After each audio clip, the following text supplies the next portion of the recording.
నాకు అంటే ఆవిడ మా అమ్మ ఏదన్నా కొంచెం డిప్రెస్ అయినా నేను చాలా ఎక్కువ అమ్మకి షేర్ చేసుకుంటే అన్నయ్య కూడా లేడు.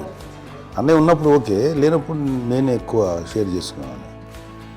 బట్ ద బెస్ట్ థింగ్ మా అమ్మ దగ్గర నుంచి హగ్ అండి.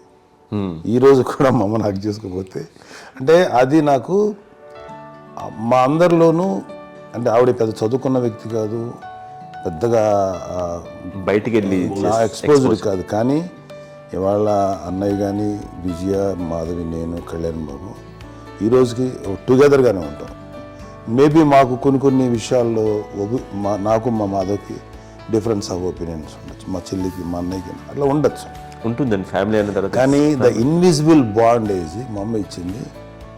ఆ లవ్ అండ్ ఎఫెక్షన్, హగ్ అవన్నీ ఆవిడ నాన్ వెర్బల్ అడ్వైజ్ ఏంటంటే అందరూ అలా కలిసి ఉండాలనేది ఆవిడ నుంచి మేము నేర్చుకున్నాం. అది ఇట్స్ ఇస్ నాట్ వర్డ్లీ, అది నోటి మాట కాదు, అది వెర్బల్గా కాదు, నాన్ వెర్బల్గా చెప్పినటువంటి ఇది.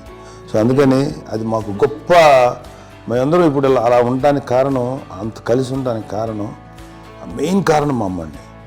అది సో అందరూ ఉండాలనేది మా అమ్మ అడ్వైస్. ఇప్పుడు కూడా నేను ఎప్పుడైనా ఏదైనా ఫీల్ అయినా, అన్నయ్య ఫీల్ అయినా, లేదు నాన్న అట్లా వదుకు, ఇట్లా ఉండండి, ఇట్లా ఉండి ఇప్పటికీ చెప్తుంది. మేము ఎవరో